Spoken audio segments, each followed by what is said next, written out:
করতে পারি, আমি ওটাও করতে পারি। এ হলো আত্মবিশ্বাস।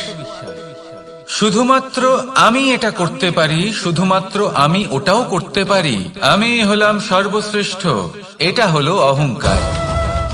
এবার এই অহংকার এর ধ্বনি অনেক দূর প্রবাহিত হয়, আর এর প্রহার সর্বপ্রথম আপনাকে বিপর্যস্ত করে। এবার এই অহংকার এর বিপরীত শব্দ হলো বিনয়, অর্থাৎ নিজের ঊর্ধ্বে উঠে অন্যের বিষয় ভাবনা চিন্তা করা, সংসারের বিষয়ে ভাবা। এই বিনয়ী হবার চেষ্টা করুন, একের থেকে অনেক হওয়ার চেষ্টা করুন এবং একসাথে থাকার চেষ্টা করুন। নিশ্চিত রূপেই আপনি বিকাশের কারণ হবেন। মত্ততা থেকে নিজেকে দূরে রাখুন, অহংকার থেকে নিজেকে দূরে রাখুন। এই মন প্রসন্ন হয়ে বলবে রাধা রাধা। জীবনে যখন কোনো ব্যক্তি নিজের লক্ষ্য প্রাপ্তির জন্য নিরন্তর পরিশ্রম করতে থাকেন, চেষ্টা করতে থাকেন, তখন তিনি কষ্ট অনুভব করেন, কখনো শারীরিক কষ্ট, কখনো মানসিক কষ্ট। এবার উনি এটা ভাবতে থাকেন যে আমি কি উচিত করছি নাকি অনুচিত করছি। কারণ অন্যদিকে এমন একজন ব্যক্তিও আছেন যিনি একদমই পরিশ্রম চেষ্টা করছেন না। তিনি মদিরা পান করেন, বিলাসিতায় জীবন কাটান, অলস প্রকৃতির হয়ে ওঠেন, নিদ্রাতে বিলীন হয়ে থাকেন আর ভাবেন যে তিনি সুখ লাভ করছেন। কিন্তু এরকম কেন হয়? কারণ যখন আমরা সৎ পথে থাকি, উচিত পথে চলি, লক্ষ্য প্রাপ্ত করার জন্য চেষ্টা করতে থাকি, তখন আমাদের ভেতরে থাকা নেতিবাচক শক্তি এবং পাপ এই দেহকে ত্যাগ করে দেয়। আর এই অনুভূতিটাই আমাদের দুঃখের অনুভূতি দেয়, কষ্ট দেয়। এবার সেখানে যদি আমরা কুপথে চলি, অনুচিত পথে চলতে থাকি, তাহলে আমাদের ভেতরে থাকা পুণ্য এবং ধনাত্মক শক্তি আমাদের দেহ ত্যাগ করে দেয়। আর এই অনুভূতির কারণেই আমরা সুখ অনুভব করি। কিন্তু কখনো ভাববেন যে এই সুখ বেশি সময় পর্যন্ত থাকে না। সেই জন্য সবসময় মনে রাখবেন, যদি আপনি জানেন যে এটাই আপনার লক্ষ্য, এটাই উচিত পথ, শুভ পথ, তাতে নিরন্তরভাবে এগিয়ে যেতে চেষ্টা করতে থাকুন। এই কষ্ট আপনাকে সুখের পরাকাষ্ঠায় কখন পৌঁছে দেবে তা আপনি জানতেই পারবেন না। আসুন আমার সাথে ভালোবেসে বলুন রাধা রাধা। ঈর্ষা আমাদেরই মনে বসবাস করা আরো একটা শত্রু। তবে এই শত্রু কখনো কখনো আমাদের জন্য লাভদায়কও হতে পারে, কিন্তু যদি আমরা সতর্ক না থাকি তাহলে সেটা ততটাই ঘাতক হয়ে উঠতে পারে। যদি আপনার কোনো প্রতিদ্বন্দ্বী থেকে থাকে যে এগিয়ে চলেছে, তাকে দেখে আপনার মনে ঈর্ষা উৎপন্ন হয়, আর ঈর্ষাবশত আপনি নিরন্তর চেষ্টা করতে থাকেন, পরিশ্রম করতে থাকেন সামনে এগোনোর জন্য, তাহলে তার দ্বারা আপনার বিকাশই হবে। কিন্তু যদি আপনি নিজের বিরোধীকে শেষ করতে দেওয়ার জন্য অগ্রসর হন, তাকে বিনাশ করার জন্য অগ্রসর হন, তাহলে এই ঈর্ষা প্রথমে আপনার বিনাশ অবশ্যই করবে। একটা কথা আছে, এটা পশু প্রবৃত্তি, আপনি শুধুই নিজের বিকাশের কথা ভাববেন। তিনিই হলেন প্রকৃত মানুষ, যিনি অন্য মানুষের জন্য প্রাণও দিতে পারেন। এই ঈর্ষা যদি আপনাকে বিকাশের পথে নিয়ে যেতে পারে তাহলে খুবই ভালো। যদি আপনাকে অন্য কাউকে বিনাশ করে দেওয়ার পথে অগ্রসর করে, তাহলে তার থেকে দূরে থাকাই ভালো। যেমন ধরুন, আপনার কাছে একটা সূচ আছে, যার দ্বারা আপনি ছেঁড়া কাপড়ও সেলাই করতে পারবেন বা অন্য কারোর পাত্রে ছিদ্রও করে দিতে পারবেন। আপনি কি চাইবেন, নিজের বিকাশ নাকি অন্য কারোর বিনাশ? সিদ্ধান্ত আপনারই। আসুন আর আমার সাথে ভালোবেসে বলুন রাধা রাধা। বিষ এবং অমৃত, এর ভিত্তিতেই সংসার চক্র চলতে থাকে। যখন সমুদ্র মন্থন হয়েছিল তখন এই দুই প্রাপ্ত হয়েছিল। প্রথমে বিষ পাওয়া গেল, তারপর অমৃত। জীবন মন্থন করলেও এগুলো লাভ করা যায়। এবার এই যে বিষ, তা হলো অমৃতের থেকে অনেক বেশি শক্তিশালী এবং সেই জন্যই অনেক বেশি ঘাতকও। এবার বোঝার চেষ্টা করি এই বিষ আসলে কি। যে কোনো বস্তু বা কোনো ভাব যদি মাত্রার থেকে বেশি পরিমাণে আপনার কাছে থাকে, প্রয়োজনের থেকে বেশি আপনার কাছে থাকে, তাহলে সেটা আপনার কাছে বিষ সমান হতে পারে। তা সে ধন হোক, শক্তি হোক, সম্মান হোক, ইত্যাদি ইত্যাদি। যদি আপনার কাছে এমন কিছু থেকে থাকে যা মাত্রার থেকে বেশি পরিমাণে আপনার কাছে আছে, তাহলে তাকে ভাগ করতে শিখুন। যদি আপনি ভাগ করতে শিখে যান, তাহলে এই বিষই আপনার জন্য অমৃতে পরিণত হবে, আর তাদের কাছেও অমৃত সমান হয়ে উঠবে যাদের এই সাহায্যের প্রয়োজন।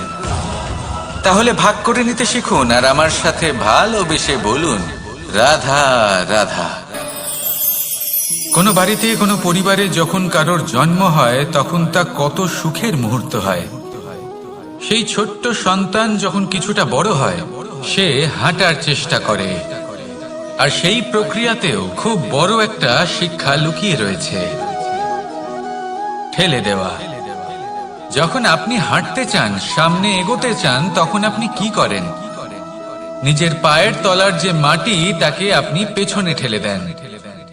ব্যাস, এই একই জিনিস তো জীবনেও শিখতে হবে। এবার যদি আপনি জ্ঞানের পথে অগ্রসর হতে চান, তাহলে অজ্ঞানতাকে পেছনে সরিয়ে দিতে হবে। যদি আপনি প্রকাশের দিকে এগোতে চান, তাহলে অন্ধকারকে পেছনে সরিয়ে দিতে হবে।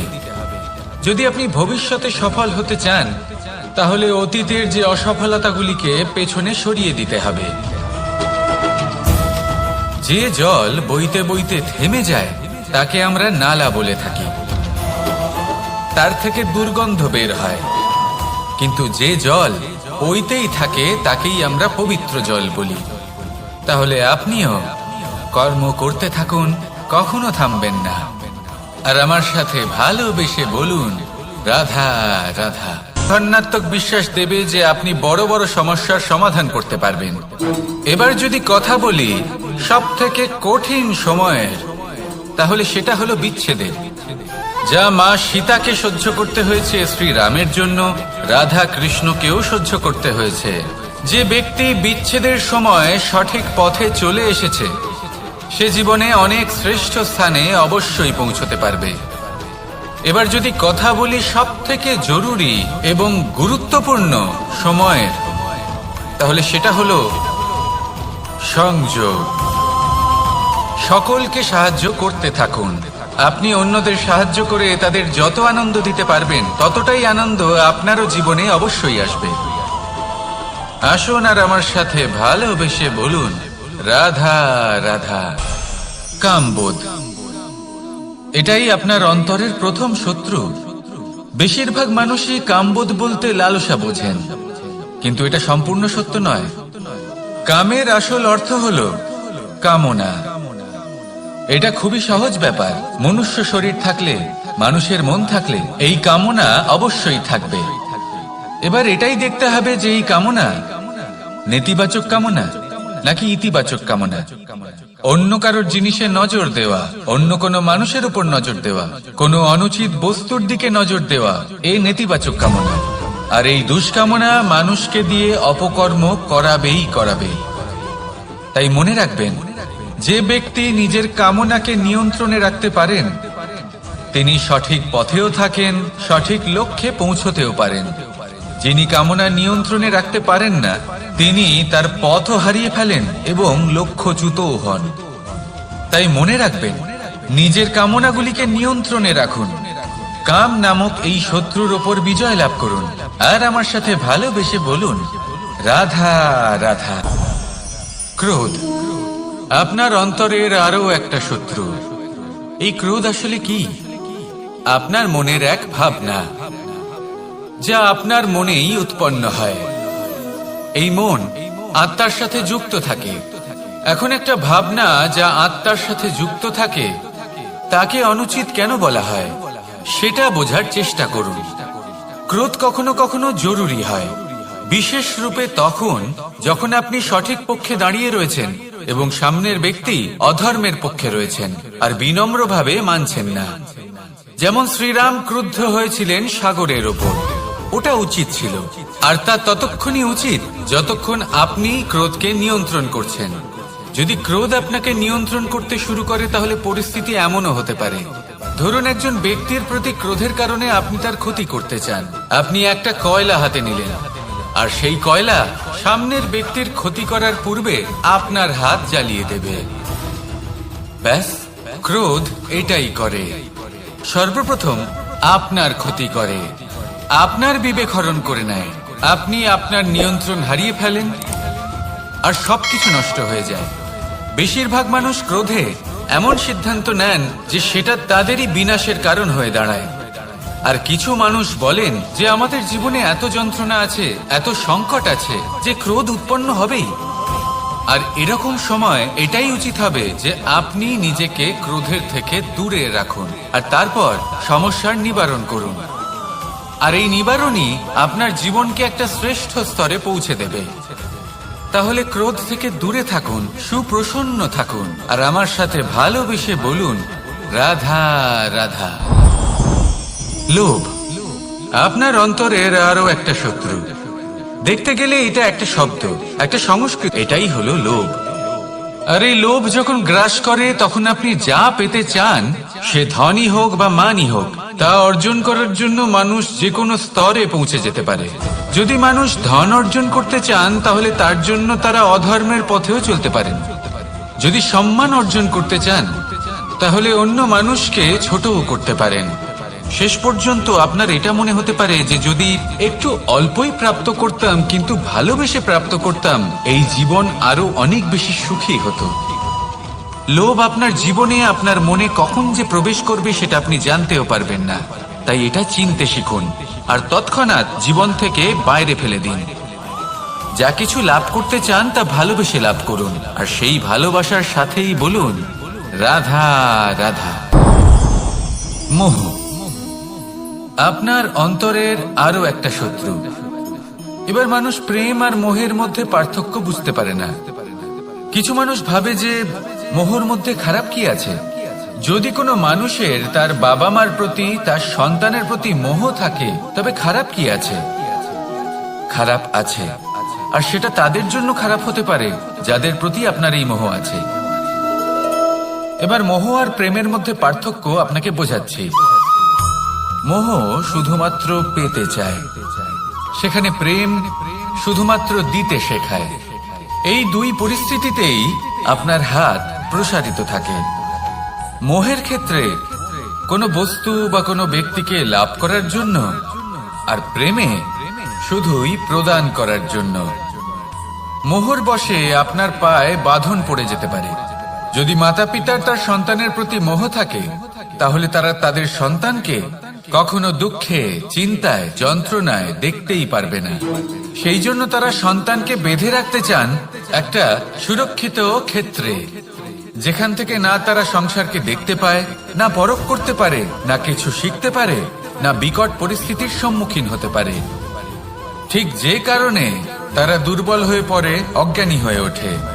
তাদের বিকাশ সেখানেই স্তব্ধ হয়ে যায়, আর সেখানে প্রেম শুধুমাত্র বিকাশের পথে নিয়ে যায়।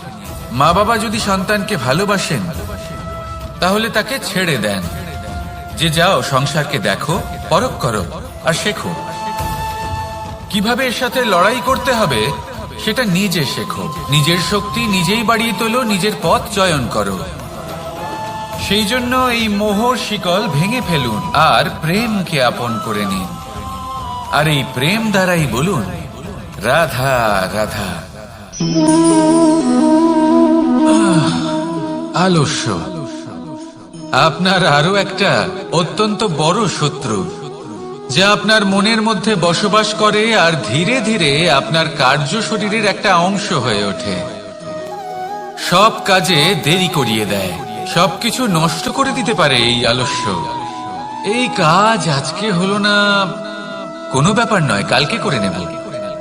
প্রকৃতি আমাদের এটা শেখায় না।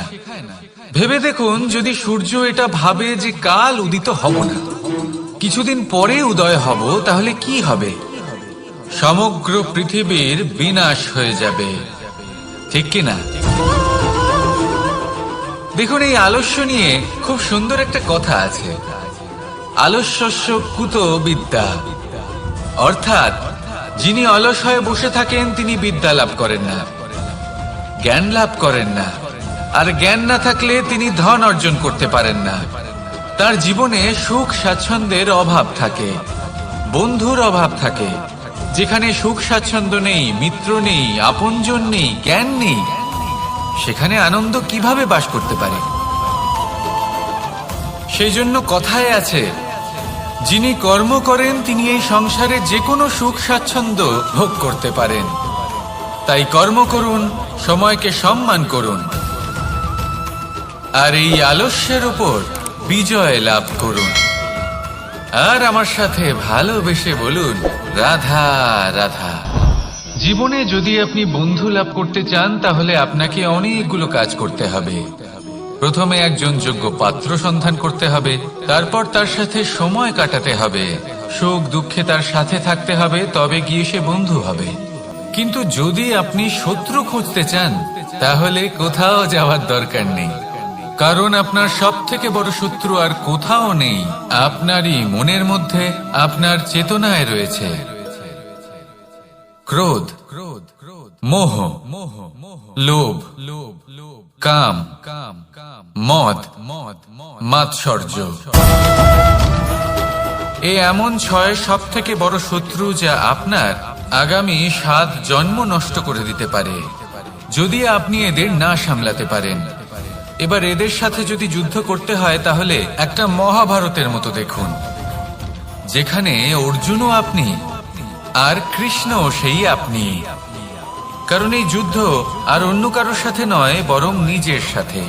এগুলো অন্তর মনের যুদ্ধ, আর এটা জয় করা যেতে পারে নিয়ন্ত্রণ এবং অনবরত চেষ্টার দ্বারা।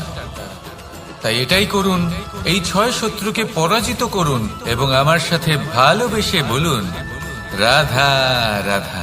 বেশিরভাগ মানুষই এই কথা জানেন যে আমাদের শরীর 5টি তত্ত্ব দ্বারা নির্মিত, যাকে আমরা পঞ্চতত্ত্ব বলি: জল, অগ্নি, বায়ু, ধরিত্রী এবং আকাশ। এবার এই কথা আমরা সকলে জানি, কিন্তু এগুলোর সাথে কিছু গুণ জড়িয়ে রয়েছে, যেগুলো আমরা দেখতে পাই না। যদি এই গুণগুলি আমরা আত্মসাৎ করতে শিখে যাই, তাহলে সাক্ষাৎ পরমেশ্বরের দর্শন আমরা পেতে পারি।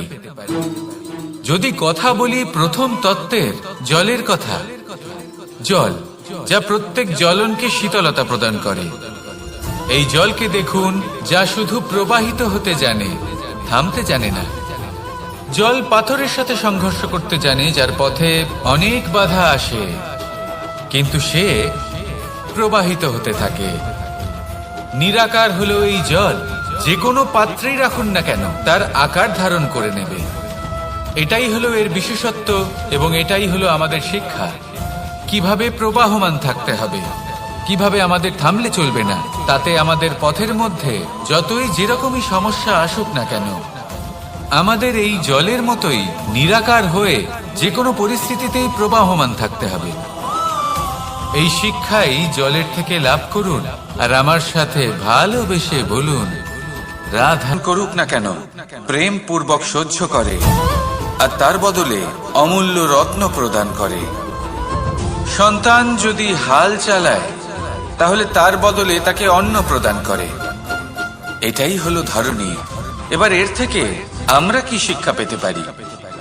এটাই যে কারোর জন্য কিছু করা বা কাউকে কিছু দেওয়া মনে কোনো কামনা ছাড়াই। আর এই কথাটা বুঝে যান, যদি কারোর জন্য কামনা না রেখে বা কোনো পাওয়ার আশা না রেখে কারোর জন্য কিছু করেন বা কারোকে কিছু দেন, যদি এটা আপনি শিখতে পারেন, তবে আপনি ভালোবাসতে শিখে গেছেন।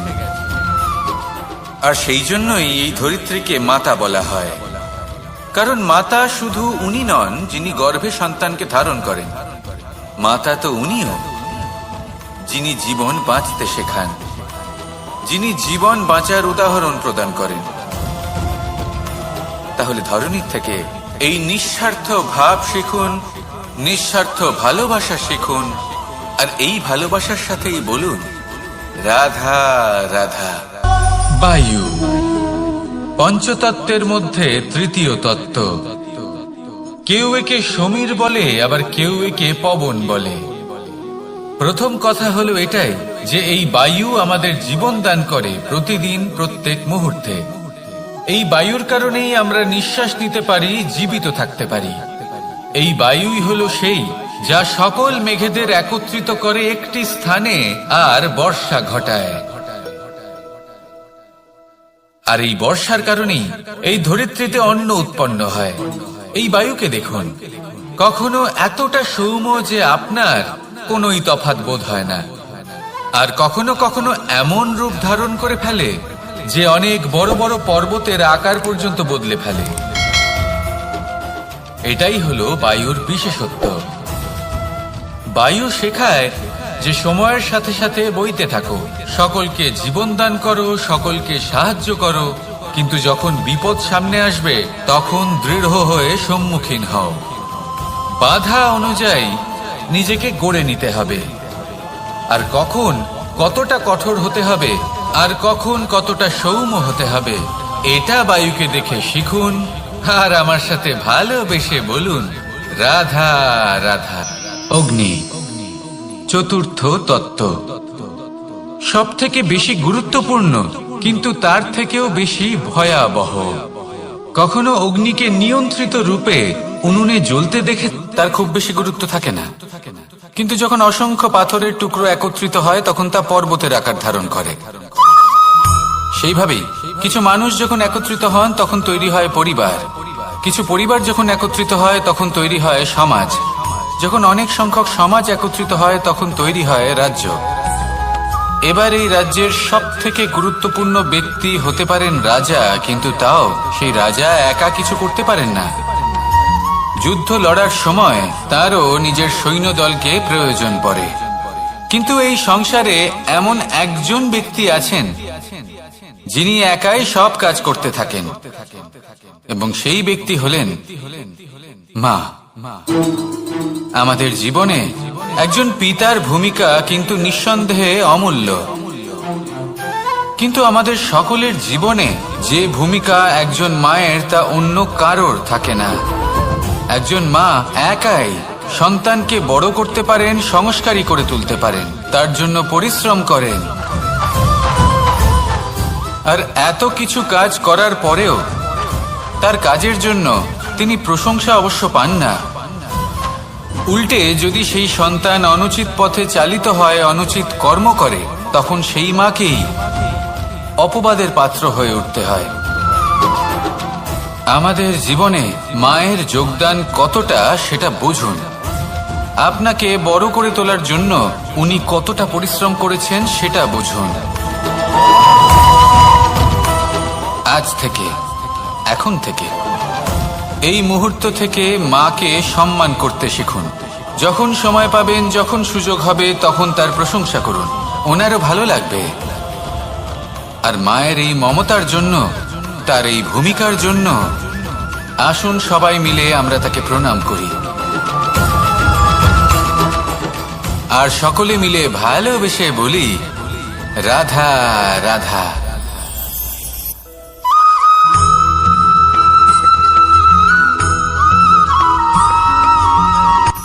এই সংসারে সাফল্য লাভ করার জন্য জ্ঞানের প্রয়োজন হয়, পরিশ্রমের প্রয়োজন হয়, দৃঢ় নিষ্ঠার প্রয়োজন হয়, নিরন্তর চেষ্টা করা প্রয়োজনীয়। কিন্তু আরো কিছু আছে যা অত্যন্ত প্রয়োজনীয় এবং গুরুত্বপূর্ণ। তা হলো ভালো বন্ধু। তাদের থাকা অত্যন্ত প্রয়োজনীয়। যদি ভালো বন্ধু থাকে তাহলে সময় এলে তারা ঢাল হয়ে আপনাকে সুরক্ষা করবেন। সময় এলে অস্ত্রের মতো শত্রুকে সংহারও করবেন। যদি তিনি জ্ঞানী হন, তাদের মধ্যে সদ্গুণ থাকে, তাহলে এই সব গুণ আপনার মধ্যেও প্রবেশ করবে।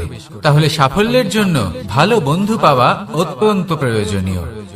কিন্তু শুধু বন্ধু কেন, ভালো শত্রুও থাকা প্রয়োজনীয়। এবার আপনি ভাববেন, এ আমি কি বললাম? যদি আপনার জীবনেও ভালো অর্থাৎ শক্তিশালী শত্রু থাকে, তাহলে আপনিও শক্তিশালী হতে থাকবেন। এই শত্রু আপনাকে প্রেরিত করবে আরো বেশি শক্তিশালী হয়ে ওঠার। কখনো কোনো হরিণকে দেখুন, তীব্র গতিতে দৌড়তে থাকে। কেন তীব্র গতিতে দৌড়য়? এই কারণে নয় যে কোথাও তার জন্য মধুর ঘাস অপেক্ষা করে রয়েছে, না। সে এই কারণে তীব্র গতিতে দৌড়য় কারণ সেটা না করলে তার পেছনে একটি সিংহ আছে যে ওকে নিজের ভোজন করে ফেলবে। তাই জীবনে বিপদ, সংকট এই সবকিছুও হলো অত্যন্ত গুরুত্বপূর্ণ। তার সম্মুখীন হতে শিখুন আর আমার সাথে ভালোবেসে বলুন, রাধা রাধা।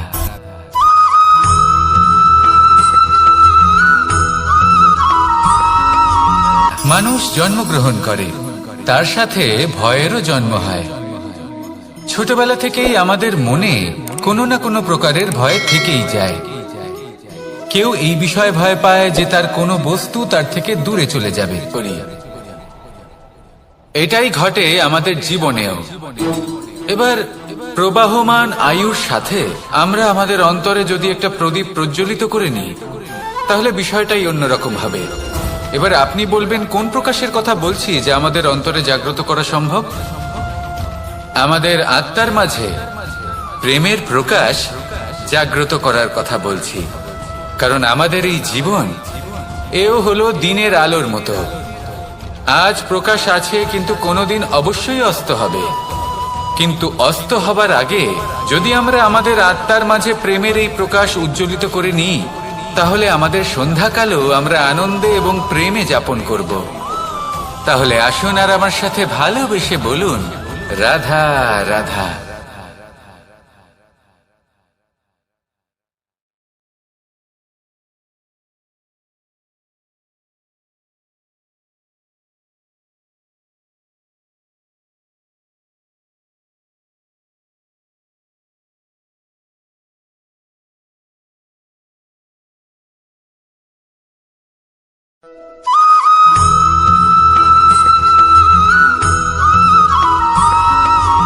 আমাদের শরীর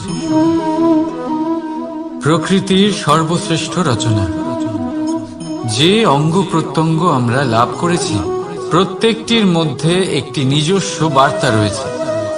একটু ভেবে দেখুন, দুটি চোখ দিয়েছে দেখার জন্য, দুটি কান দিয়েছে শোনার জন্য, নাসিকাও আছে দুটি, দুটি হাত দিয়েছে দ্বিগুণ পরিশ্রম করার জন্য। কিন্তু জীব শুধুমাত্র একটি। তার উপরেও তীক্ষ্ণ বলিষ্ঠ দাঁত দিয়েছে তার রক্ষার জন্য। কখনো ভেবে দেখেছেন কেন?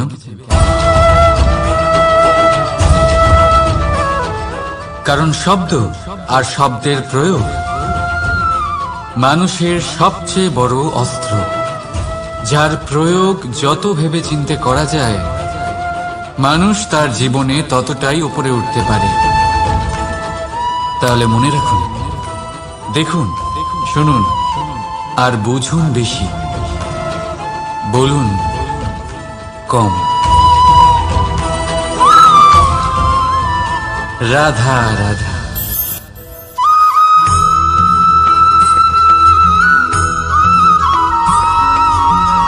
যখন আমরা কোনো বনে প্রবেশ করি, তখন এই সবুজ ঘাস দেখে, এই কোমল ঘাস দেখে আমাদের মন প্রফুল্ল হয়ে ওঠে। ভিন্ন ভিন্ন প্রজাতির ফুল, ভিন্ন ভিন্ন রঙের ফুল দেখে এই মন আনন্দে ভরে ওঠে।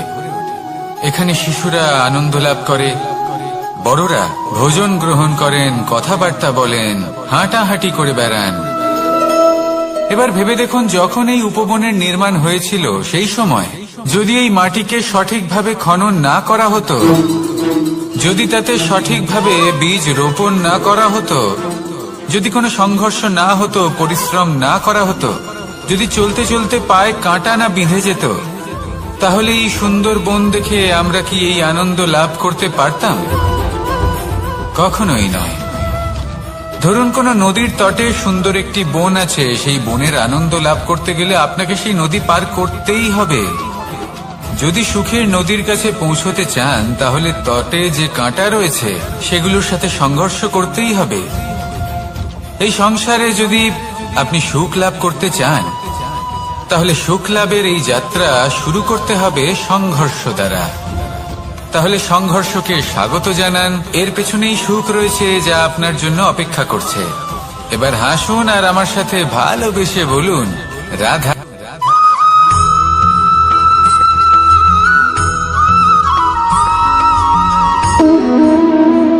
সম্পর্ক হলো আমাদের জীবনের একটি আধার। কিছু সম্পর্ক এমন যে আমরা জন্মসূত্রে লাভ করি, যেমন পরিবার, মা, বাবা। কিছু সম্পর্ক আছে যে আমরা জীবনে অর্জন করে থাকি, তা সে প্রেমের হোক, স্নেহের হোক বা বন্ধুত্বের। এই সকল সম্পর্ক লাভ করার বা গড়ে তোলার 5টি ধাপ রয়েছে। প্রথম ধাপ, কোনো ব্যক্তির সাথে আলাপ হওয়া, তার সাথে কথা বলা বা তাকে দেখা। দ্বিতীয় ধাপ, সে ব্যক্তিকে আমাদের ভালো লাগা। তৃতীয় ধাপ, আমাদের এটা চাইতে শুরু করা যে জীবনে এই ব্যক্তি যেন আমাদের বন্ধু হন, আমাদের জীবনে থাকেন, বা আমাদের কাউকে ভালোবেসে ফেলা। আর এটা আমাদের ভাবা বা চাওয়া যে সেই ব্যক্তি যেন আজীবন আমার সাথে থাকেন, আমার জীবনে আমার সাথী হয়ে। চতুর্থ ধাপ, লাভ করা। এবার এই ধাপটি অনেক মানুষের পক্ষেই খুবই সরল হয়, বড়ই সরল ভাবে নিজেদের সঙ্গীকে লাভ করে থাকেন। কিছু মানুষের জন্য এই ধাপ অত্যন্ত কঠিন হয়ে থাকে। অনেক প্রতিকূল পরিস্থিতির উপর জয়লাভ করে তারা সঙ্গীকে লাভ করেন, কিন্তু লাভ অবশ্যই করেন। এরপরে আসে পঞ্চম, অন্তিম এবং সব থেকে গুরুত্বপূর্ণ ধাপ। সেটা হলো সেই সম্পর্ক পালন করা। এটা হলো এমন এক বিষয় যা প্রত্যেক মানুষের শেখা উচিত।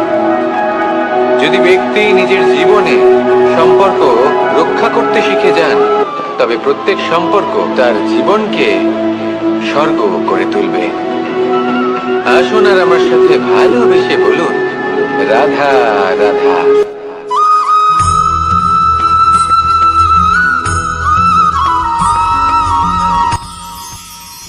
মানুষ তার জীবনে দুই ধরনের পরিস্থিতিকে খুব ভয় পায়। এক, কোনো কারণবশত কারোর সামনে নত হওয়া। দুই, কোনো কারণে নিজের চরিত্র কেন হয়? এটা তখনই হয় যখন আমাদের শিক্ষা এবং মূল্যবোধের অভাব থাকে। যদি মানুষের মধ্যে প্রকৃত শিক্ষা থাকে, তাহলে এই সংসারে কোনো সময় এবং কারোর সামনেই নত হওয়ার কোনো প্রয়োজন নেই। যদি মানুষের মধ্যে মূল্যবোধ থাকে, তাহলে তাকে নিজের মূল্যবোধ বা চরিত্র থেকে বিচ্যুত হতে হয় না, তা সে যাই হয়ে যাক না কেন। কোনো বালককে যদি জন্ম থেকেই সুশিক্ষার অধিকারী করা হয়, শিক্ষিত করা হয়, মূল্যবোধের অধিকারী করা হয়, তবে সে এই সংসারে এমন কর্ম করবে যাতে সে নিজেকে, নিজের পরিবারকে, সমগ্র সমাজকে গর্বিত করতে পারে। শিক্ষা লাভ করুন, মূল্যবোধ লাভ করুন এবং আমার সাথে ভালোবেসে বলুন, রাধা রাধা।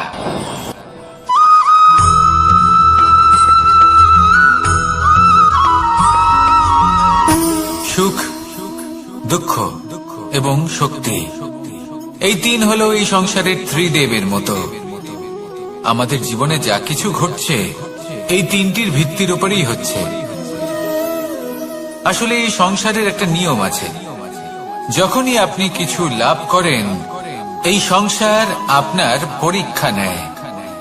এটা জানার জন্য আপনার পরীক্ষা নেয় যে আপনি যা কিছুই লাভ করেছেন, আপনি কি আদৌ সেটার যোগ্য কিনা।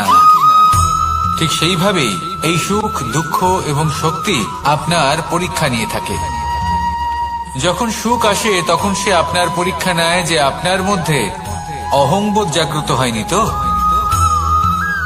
যদি অহংবোধ চলে আসে, তাহলে সুখ সেখানেই সঙ্গ ত্যাগ করে। দুঃখ আপনার ধৈর্যের পরীক্ষা নিতে থাকে, আর যদি আপনার মধ্যে ধৈর্য না থাকে, তাহলে এটা আপনাকে আরো বেশি দুঃখের গভীর অন্ধকারে ঠেলে দেবে।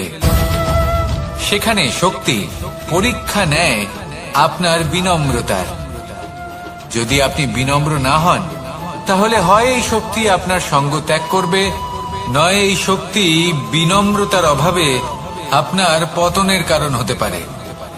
এই সংসারে যে কোনো ব্যক্তি যিনি এই পরীক্ষায় উত্তীর্ণ হয়ে থাকেন, এই জীবনে তিনি সাফল্য লাভ করেন। আসুন আমার সাথে ভালোবেসে বলুন, রাধা রাধা।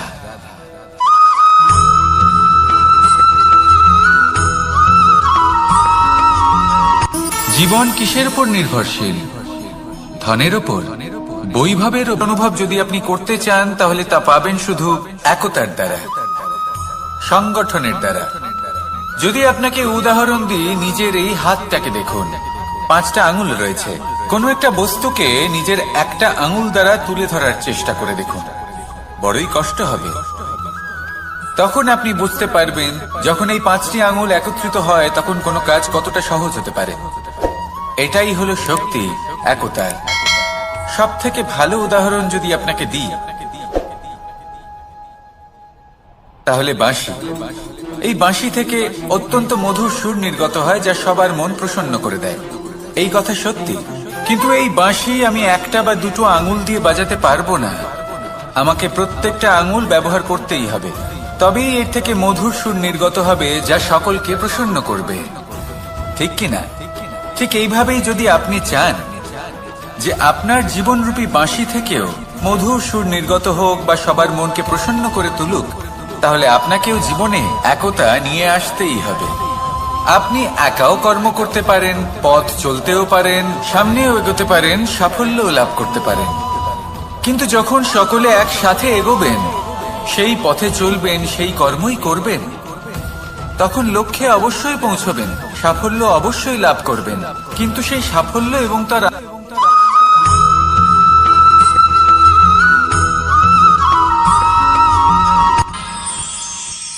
আমরা সবাই সূর্যকে সম্মান কেন করি?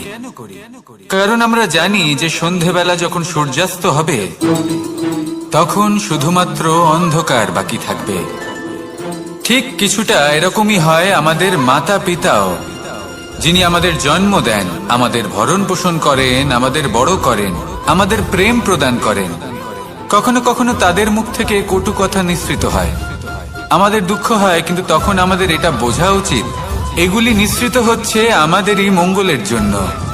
যেমন সূর্যদেব, উনিও উত্তাপ দিয়ে থাকেন আমাদেরই মঙ্গলের জন্য, যাতে ফসল পাকতে পারে, যাতে জল বাষ্প হয়ে মেঘ হতে পারে, বৃষ্টি হতে পারে, আর এই সংসারে নিরন্তর জলের প্রবাহ থাকে।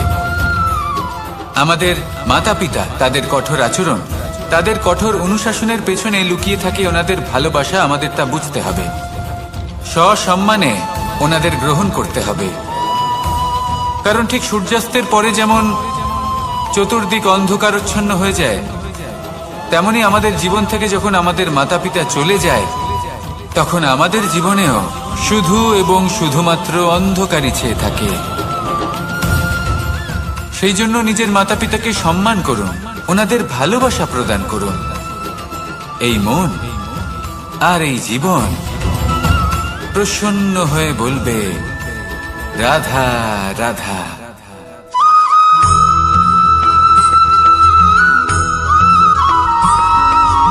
বসন্ত ঋতু, এই সময় মন আনন্দে ভরে থাকে। এমন মনে হয় যেন আমরা আকাশে বিচরণ করতে চলে যাই, কিন্তু সেটা তো সম্ভব নয়। সেই জন্য হয়তো আমরা ঘুড়ি ওড়াই, এই ঘুড়িকে নিজেদের প্রতিরূপ মনে করে। এবার অনেক মানুষ আছেন যারা ঘুড়ি ওড়ান, কিন্তু এই কর্মের সারমর্ম কি সেটা কজন বুঝতে পারেন? আপনি এটা মনে করুন যে আপনি হলেন সেই ঘুড়ি, আর এই সুতো যিনি ধরে রয়েছেন তিনি হলেন পরমাত্মা। আর এই সুতো যেখান থেকে শুরু হয় সেই লাটাই হলো আমাদের কর্মচক্র।